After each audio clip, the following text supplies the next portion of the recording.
Well, hello there guys, Medieval Squirrel here with part 36 of our Mide campaign for Thrones of Britannia, and we're going to pick things up where we left them last time. We are being invaded by the Normans. Well, kind of. We're not at war with them yet, but they're heading towards Southampton, and by the looks of it, Brideport, so it looks like they're probably going to go around the outside of what is left of Wessex's territories, and make a merry march straight for myself. We also have this little issue of Sussex over here, Soft Saxa. We are bringing the Shining Swords and the Seven-Headed Spear to kind of trap them, destroy them, that kind of thing, but I have no idea how effective that's actually going to be, so gonna have to hold off on that one. We've got them there, they're fine. This army is... the Heirs Warband is coming back to Ireland, which is good, and then we've got three forces in the south. We're hoping to come and take out the Swords of Wayland, but I kind of need them to land before anything else. Up in the north here, we are very, very close to wiping out our troublesome, irksome sort of protectorate, I suppose, our vassal state up here. We're going to have to take them back into the fold. I'll probably leave them with this one. Yeah, I'll probably leave them with that one. And get rid of this. Just take it back for ourselves. Because we want our armies ready to come back into Ireland, ready for the next invasion. Which I don't know when it is, but it's going to be within the next few turns. So, let's just make sure all of our armies have all been moved. We're going to come over here to Lloydis, get ourselves a smidge of extra replenishment on the Gallo classes there. He's been moved. He hasn't been. I mean, I would like to be able to defend Winchester, but that I don't know if that's possible. So let's just come this way.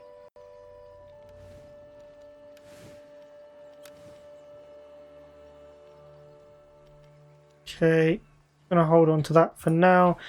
Winchester, I don't want to build anything here because I'm pretty sure those two armies are going to sweep in and take it, and I don't think I can actually hold it. They've got no army there. So, yeah, let's just go straight into the siege, shall we? Save in case of a crash. And let's go and fight it ourselves.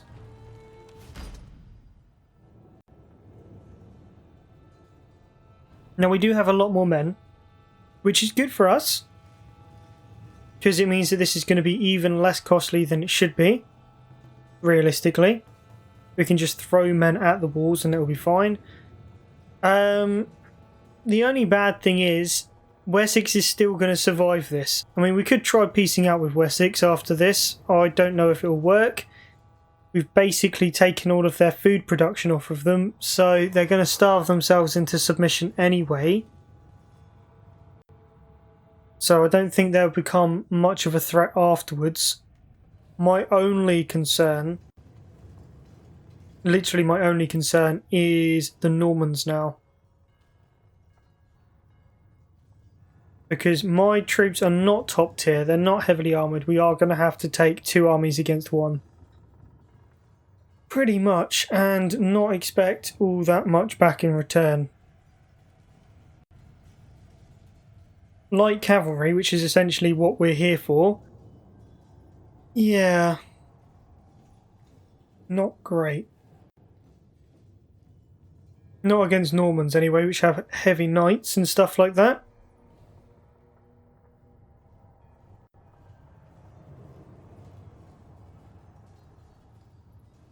$9.22. Oh, hold on a second.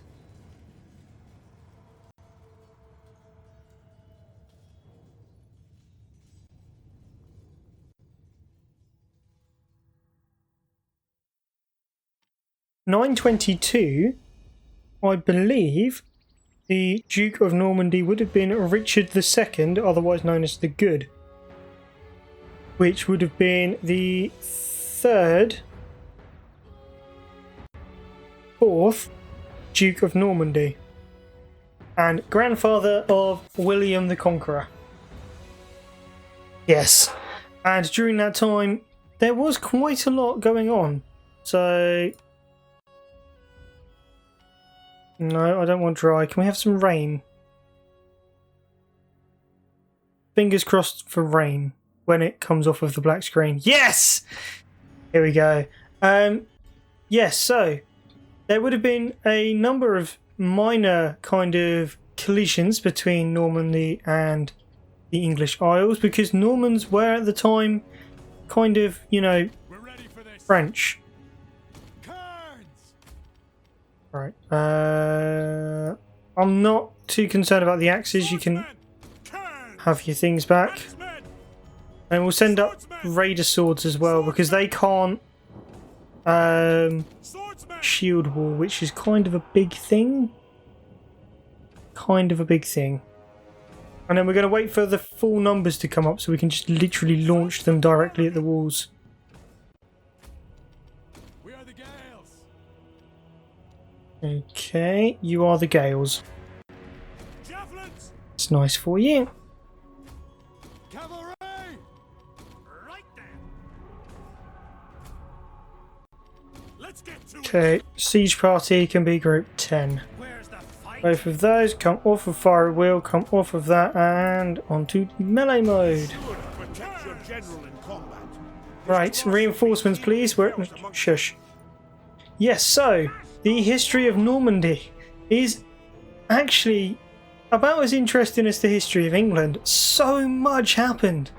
So France during that time was kind of not really France, it was Frankish, which are the people of Charlemagne, otherwise known as the Father of Europe, which is really interesting because you don't think about Europe as a truly European sense until after the Franks were kind of done with it, because upon Charlemagne's death, his kingdom was split between his children into 3 separate states. Now those 3 separate states do kind of exist now, which is interesting because they're reasonably similar to how they were before Charlemagne's death. Well, they're reasonably similar to how they were after his death, rather, and you'd be kind of interested to know what countries. Now, obviously he never came to England. He kind of stayed within main Europe. He was the true successor to the Roman Emperor, to the Roman Empire, because Franks were around at the time of the Romans, and Rome was then Christian. And something happened with Lombardy, which is part of northern Italy, and it was one of the kingdoms that didn't agree with the Pope. So what they did is they kind of rebelled, and Charlemagne came down and was named as the Defender of the Faith and Roman Emperor. So he had all of Rome's Gaul territories, he had part of Spain, and he pushed as far east as Poland. And then upon his death, he split the country in 3. To his eldest son, he gave the heartland of the Franks, Francia, or France. To his second son, he gave the Midland countries, which is where the Franks originally migrated from. And there you have Switzerland, Liechtenstein, Belgium, Holland, all the lowland countries, because that particular realm, we'll get into more of it later, but it was kind of sandwiched. And to the third son, he gave Germany and all of the lands spreading eastward as far as Poland. And that became a massive unified state. So obviously you had France on one side, quite a big unified state, really, really powerful. Oh no, I wasn't paying attention. Right, move all of these guys forward then. You can be in that group. Right, push that tower. Right, we need troops up on the wall, please. Those axes in. Right, so yes, so the three countries lived in harmony for a little bit, but as is, you know, as is the way amongst brothers, they kind of warred amongst themselves and became weaker and weaker and weaker. And the thing is with feudalism, which is the way that medieval kingdoms worked, is that dukes and earls and barons and all that, they had an inordinate amount of power. So what happens when you've got a kingdom and you've got a massive amount of land and you have to diffuse that power? People want more. So they've kind of set themselves up to be more powerful than they really should be, and that causes strife. So the French king had all of his barons and stuff. Oh, just onto the Middle Kingdom, it basically fell, and the two bigger kingdoms on either side of it fought over it for ages, which is how you get places like Alsace-Lorraine, which both Germany and France, sorry, think is theirs. I mean, it's not, it's technically part of a third group, but that's besides the point. Anyway, so you get a load of people fighting for the French king, and then you introduce the Scandinavians.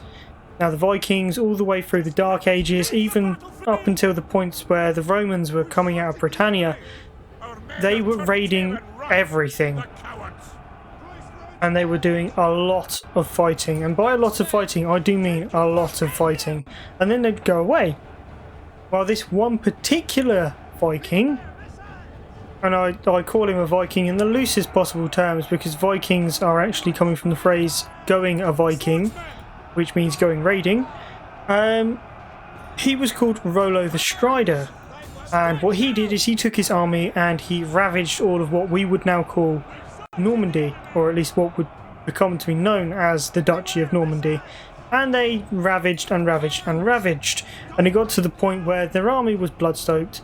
They'd brought loads of settlers and stuff with them, and they started trying to actually hold the valley, which was all well and good, except that the French king obviously would never allow them to... What's going on with this group? Oh, they are routed and leaving the field. Okay.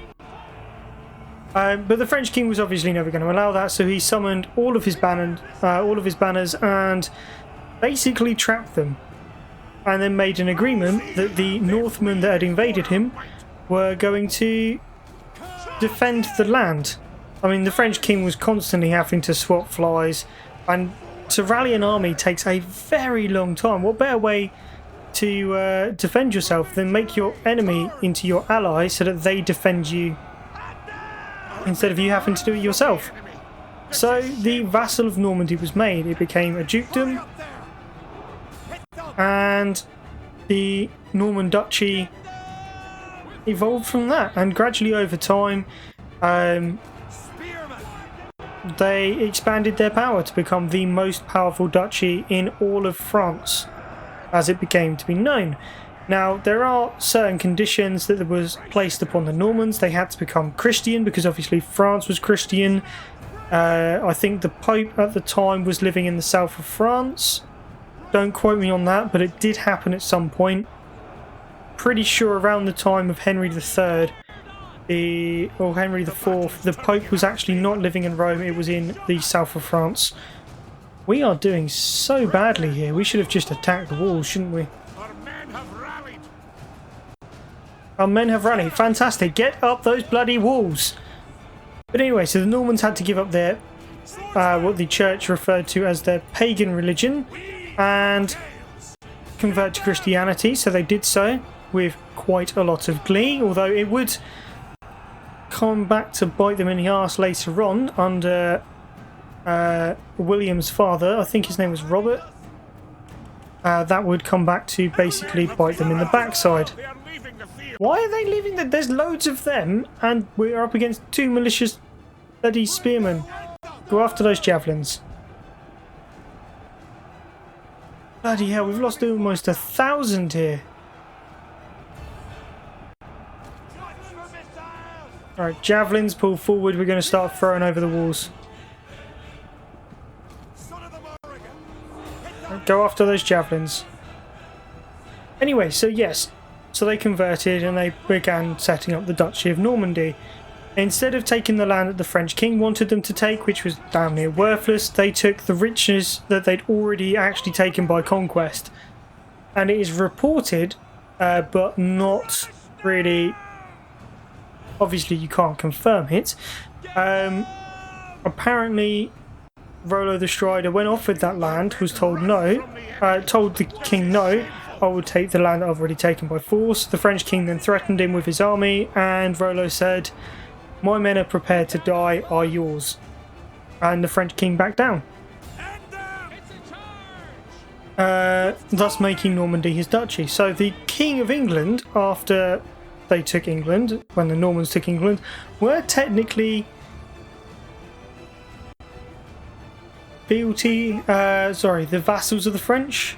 But the Duke of Normandy had to step a fine line between being the King of England and therefore the enemy and equal of France, and at the same time, if he was in Normandy, being the vassal of the French and therefore not being able to just do whatever the hell they want. Which is quite a difficult thing to do for any man. Even more difficult when you're used to being accepted. Now the Normans were big like the Scandinavians. You got to remember that back in those days people were shorter. By the time of the War of the Roses, anyone being 6 foot would have been a god on the battlefield. And it's related to all sorts of things, but diet mostly. Diet most of all. Which is quite interesting because only the nobles would have had a decent diet. Ooh, I've got an idea. Let's form up there. We need to take the gatehouse. We can get the cav in. That'd be fantastic. The cowards are running away. We have captured the gates. Fantastic, lads. Let's go for a full-on charge of those mailed thanes.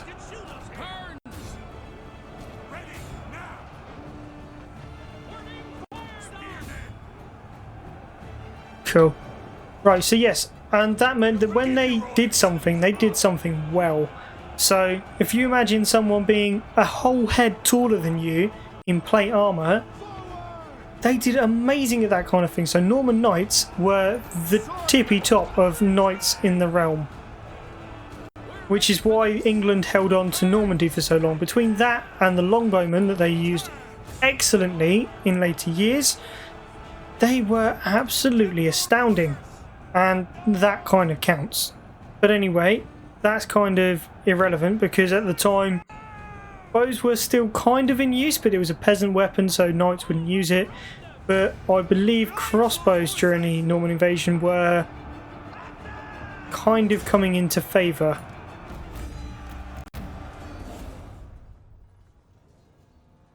Kind of lost my point, I'll be honest. I was just rambling on about Normans. Yes, what else did they do? Oh, Normans. So the kings of Sicily. The Kingdom of Sicily, which was one of the most progressive kingdoms in all of Europe at the time.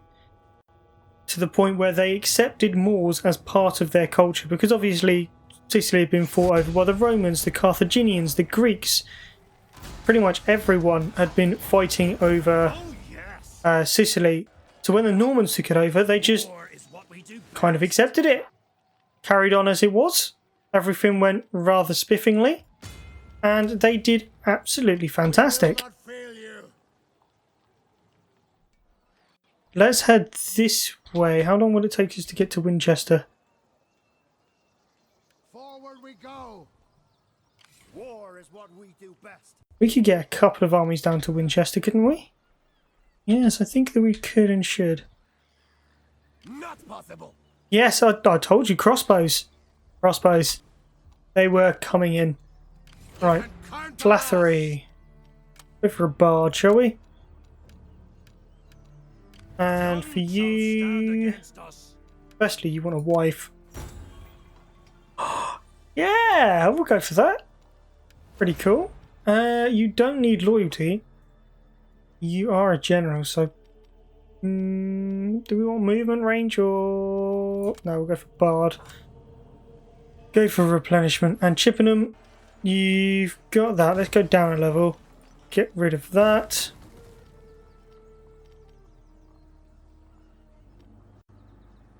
Commerce local province. Commerce would be good. Yeah, we'll get rid of that and we'll go for more commerce buildings. And we'll level that up. We are eager. But anyway, as I was saying, Normans, absolutely fantastic. They held the north of France. They were the most powerful of all the duchies. They were the tippy top of what it was meant to be as part of France at the time. And they were very damn proud of it. And with good reason as well, because within their name, by the time of William the Conqueror, well, actually, by the time of his father, they had married into both the French royal family and the English. The English royal family was taken over, sadly, but...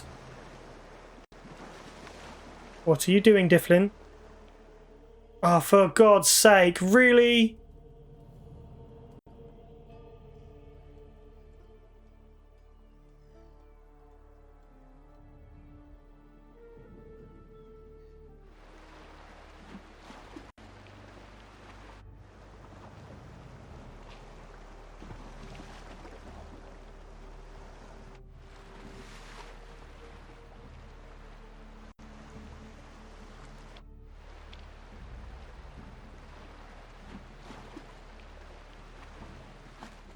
I don't even know what to say. I'm so annoyed about that right now.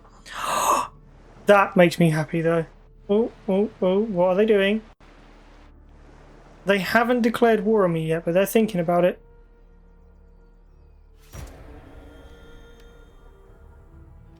Right, the King's Warband is now taking attrition.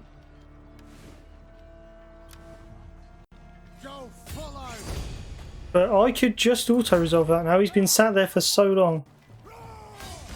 Be aggressive about it. But yes, as I was saying, again, because I'm distracting myself, they had married into both the English and French royal families. The English royal family was taken over by the Scandinavian one. The guy called Nutz, spelled Canute. He basically...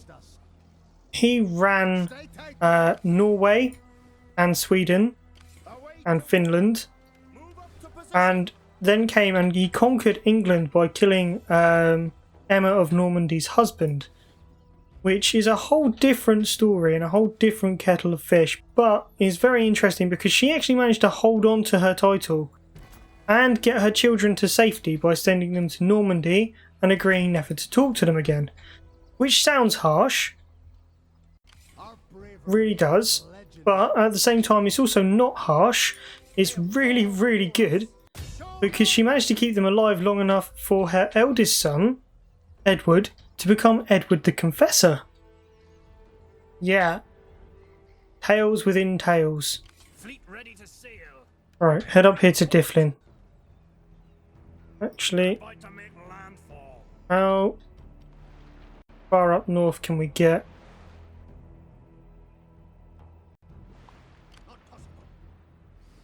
Just hope the Heirs Warband does not get taken out.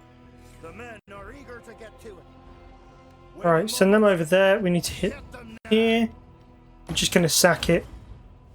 And then we're going to take back our town over here. And we're going to close the netting around them. No! Oh, for God's sake! We sail with the tide. I swear to God, this game sometimes. For the glory of the gales.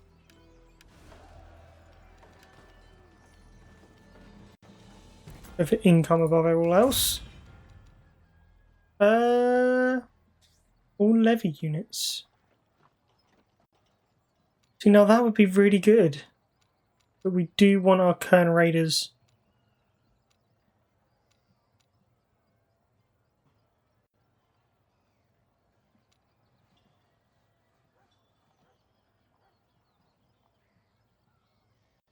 What we're going to do is we're going to head towards Lords of War. It's going to take us 6 turns, and it is going to wreck our economy a little bit by increasing the income, well, decreasing the income from all regions as we make people professional soldiers. Which is not great, but, you know, we're just going to have to deal with it.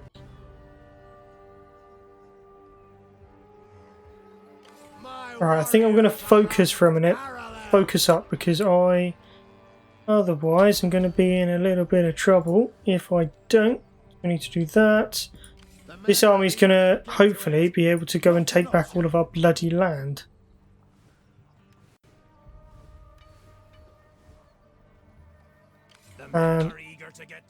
This guy should be able to hopefully defend the north.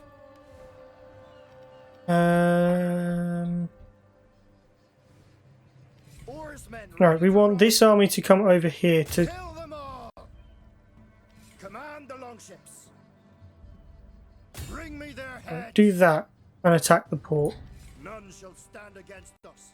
Can't do that. Can't do that just now. Okay. They are being irritating. This vexes me. I did wish to keep you alive. That is not going to be the case anymore. Alright, we've lost St Albans. The site of a major battle, twice, which the Earl of Warwick, the Kingmaker, was involved in during the War of the Roses. It's a rather tasty place. They haven't declared war on me.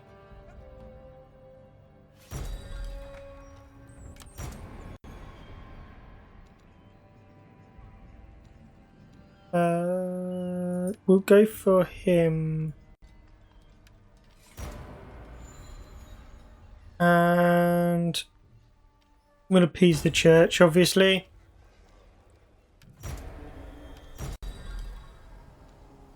A Norse invasion north of Britannia. There we go, they're all up there. For the glory of the Gales. God's sake, with this. Well. Got it. Going to sack it and The Morrigan. go around that way. You know what? Let's not even bother. Let's just take them out. I mean, for Christ's sake, they are being an absolute bloody pain. The Heirs Warband is now the King's Warband. No. Never. War is Alright, and we're going to go and sit by a bridge.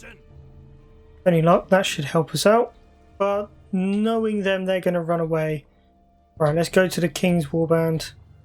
War is what we do best. He is just a normal general. Who is our new heir?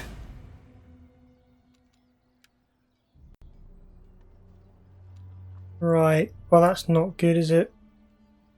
He's already got an army. Frenzy of Chain. Where is...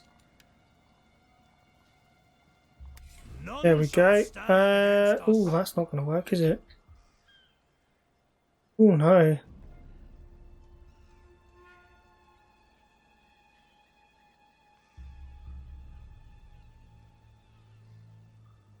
Right, so he's got the Heirs Warband now, which is good. Glory of the Gales.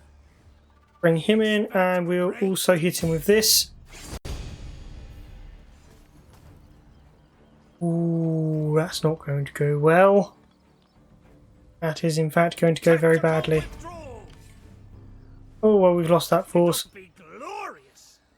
Our bravery is legendary. Right, we're going to run this way. Ready and willing. And we're going to hope that he just stays in this area so we can hit him with both forces. Otherwise this is going to go very badly indeed. And to be honest, I'm just going to get rid of that army. Bloody waste now, isn't it?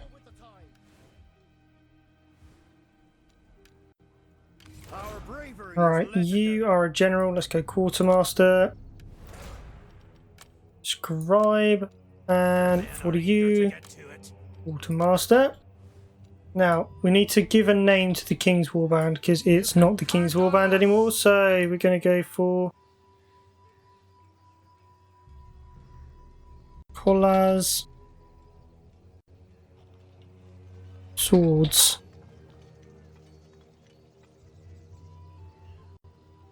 Yeah, sure. Collars, swords.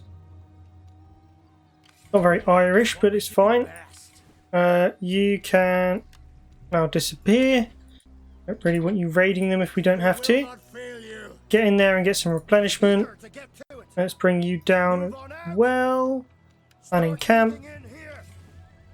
And you need to go and, I don't know, stand at Etherdun. Yes, we'll go to Etherdun. Like so. And then this army can just go in here. We should be able...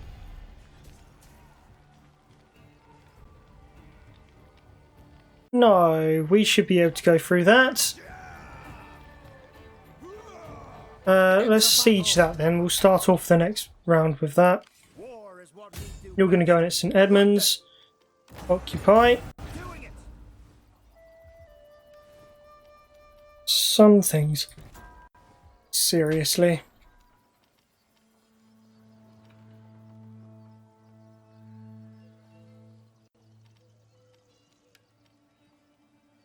Ooh.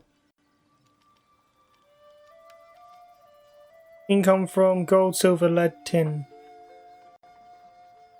Maybe.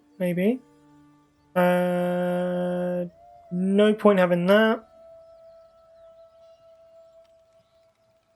Income from market fairs. All regions. Oh, hello. That's pretty cool. Yeah, okay, we'll go for one of those. That doesn't need to be quite so high, so we'll level that down. And then we're going to build up another army at Grain Aliak. First.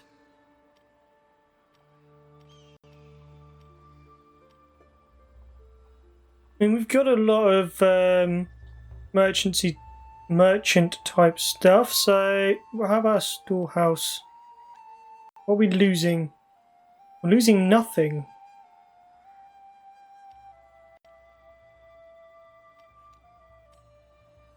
Minus 30% corruption. Well, corruption can't have been very high, can it? Okay, in that case then, yeah, we'll go for the warehouse. Like so. We'll save the rest of the money, and we will pick this up next. Yeah, we'll pick up where we left off next time, and we'll try and take out this army so that we can put our rebellious vassal back at Seldiltane. Well, I hope you guys have enjoyed. If you have, then don't forget to comment, like, and subscribe. Check out my Twitch for all my live streams, my social media, my Twitter, my Facebook for all of my schedules. Don't forget as well that Mide is now being shown twice a week, once on Monday and also on Friday. If you did enjoy a little bit of history today, then let me know down in the comment section. I will be doing it again on Thursday, and depending on whether or not people like it, I might continue doing it for next week and going forward. Well, that's it, guys. Bye for now.